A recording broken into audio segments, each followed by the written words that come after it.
السلام عليكم، ازيكم حبايبي؟ عاملين ايه؟ يا رب تكونوا بصحه وخير وسعاده. هنعمل مع بعض النهارده الطعميه بطريقه سهله وبسيطه خالص، بكل اسرار المطاعم. هتعملي عجينه الطعميه هشه وخفيفه مش مكتومه خالص. تابعي الفيديو معايا للاخر علشان في تريكات مهمه هقولك عليها هتخلي معاكي الطعميه زي بتاعه المطعم بالظبط، وانضف واوفر بكتير. نسمي بالله ونصلي على الرسول عليه افضل الصلاه والسلام، ونبدا في الوصفه بتاعتنا. وما تنسيش تشجيعتك الحلوه ليا، اشتراك في القناه واللايك بتاعي. في البدايه كده معايا نص كيلو فول مدشوش. بتجيبي الفول تغسليه غسله كويسه وتنقعيه مده ما تقلش عن 6 ساعات، يعني بالظبط مثلا من بالليل كده للصبح. معايا ربطه صغيره من الكرات، وربطه صغيره من الكزبره الخضراء، وبصلايه كبيره او بصلتين صغيرين، ومعايا حوالي 7 أو 8 فصوص من الثوم، ومعايا فلفلايه. بمسك الخضار بتاعي بنضفه تنظيفه كويسه وبغسله. هجيب بقى كده طبق علشان احط فيه كل المكونات مع بعضيها. انزل كده في الاول بالفول المدشوش بتاعي، انقعيه زي ما قلتلك مده ما تقلش عن 6 ساعات، بحيث لما تيجي تمسكي كده الفوله تلاقيها بتتقسم معاكي كده بكل سهوله.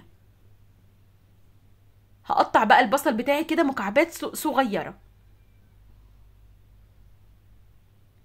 عايزه اقولك ما تكتريش في الخضره علشان ما يطلعش معاكي لونها اخضر غامق، يعني قللي خالص كده في الخضره. ربطه صغيره من الكرات وربطه صغيره من الكزبره، كميه مناسبه جدا لنص كيلو الفول مدشوش. انا بديكي مقادير مظبوطه بالملي، مقادير انا ماشيه عليها ومعتمداها على طول، لانها بتطلع معايا مظبوطه زي بتاعه المطعم بالظبط. قطعت بقى كده كل الخضار بتاعي مكعبات صغيره. هجهز بقى كده معايا الكبه او شفشق الخلاط، او لو عندك المكنه بتاعه البسكوت بيبقى فيها وش كده تعملي فيه تفرمي فيه اللحمه، او تفرمي فيه العجينه بتاعه عجينه الطعميه. في اي حاجه متاحه من دول اعملي فيها. اقلب بقى كده كل المكونات مع بعضها كده كويس.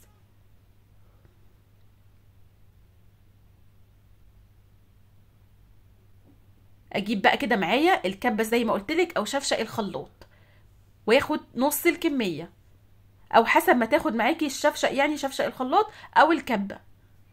وانزلي كده عليها بحوالي ربع كوبايه ميه صغيره، ربع كوبايه صغيره، مش كتير خالص، لا ربع كوبايه ميه كده صغيره بس كده، بحيث يعني احرك كده السكينه في قلب المكونات. وابتدي بقى كده اضربها ضربه كويسه، واول باول كده انزل الجناب بتاعه المطحنه علشان كلها تتضرب وتبقى ناعمه زي بعضها.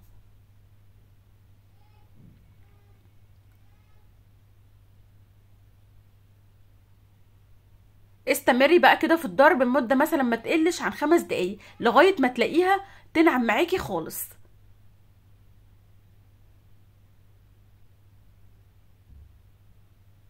يعني لغايه ما توصل معاكي بالشكل ده. طبعا هكمل بقى باقي الكميه بنفس الخطوات.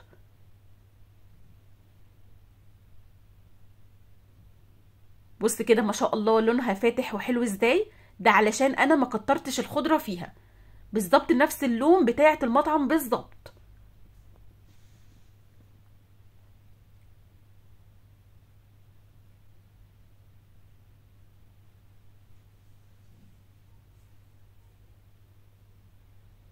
خلصت بقى كده باقي الكميه بتاعتي كلها في طبق بقى كبير كده، وافضي كل الكميه.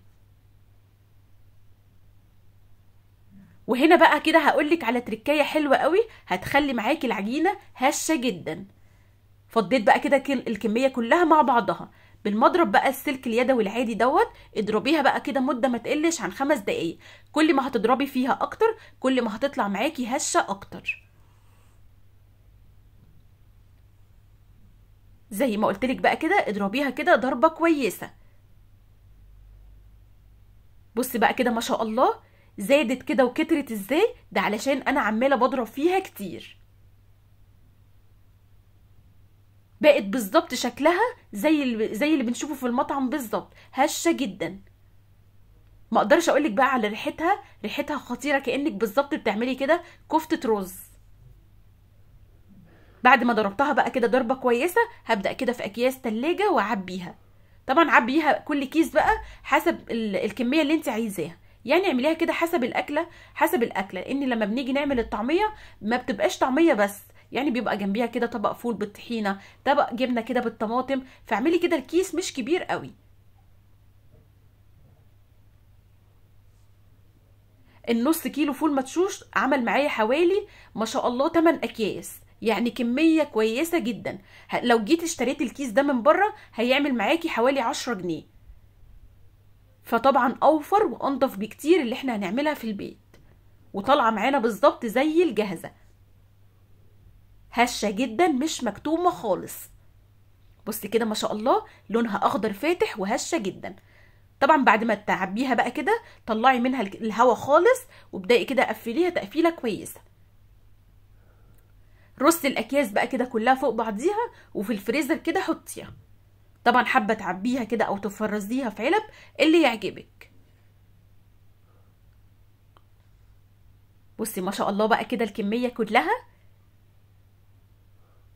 زي ما قلت لك ما كلفتنيش كده، كلفتني كده حوالي 27 جنيه. لو جيت جبت الكيس من دول من بره هيعمل حوالي 10 جنيه، فطبعا انضف بكتير واوفر بكتير كمان. زي ما قلت لك بقى كده رص الاكياس كلها فوق بعضيها وفي الفريزر كده حطيها. تعالوا بقى نعمل مع بعض كده شويه طعميه. زي ما قلت لك بقى لما تيجي كده تطلعي الكيس من الفريزر اضربيه بقى كده، سيبيه يفك خالص، وفي طبق كده غويط شويه اضربيه بقى كده بالمضرب ما يقلش عن 5 دقايق. التوابل بقى بتاعتي بعد ما ضربتها ضربه كويسه، رشه كمون، رشه كزبره ناشفه، ربع معلقه كده او نص معلقه من الملح، اظبطي كده الملح بتاعها، رشه بيكنج باودر، ورشه بابريكا او رشه شطه. حابه طبعا تضيفي بيض اللي يعجبك، بس عايزه اقولك ان الطعميه بالسمسم طعمها حلو قوي. معايا كده طبق فيه سمسم ابيض، ببتدي كده ابل ايدي بالميه واخد شويه من العجينه واحط ايدي كده في السمسم على الوشين، وابتدي بقى كده انزلها في الزيت السخن، واول ما تبدا تاخد لون من تحت اقلبيها على الوش التاني، ولما تاخد اللون الذهبي الخطير ده بالمصفى كده وصفيها تصفيه كويسه. طلعيها بقى كده على مناديل المطبخ او في مصفى، هي كده كده هتطلع معاكي مقرمشه وناشفه كده وحلوه قوي. طبعا اعملي بقى الحجم زي ما انت عايزه، بتحبيها مثلا صغيره بتحبيها كبيره، اعملي الحجم ده زي ما انت ما بتحبيها. بصي بقى كده ما شاء الله، عايزه اقولك ان طعمها خطير بجد والله العظيم، طعمها وريحتها كاني كنت بعمل كفته رز بالظبط، مش بعمل عجينه طعميه.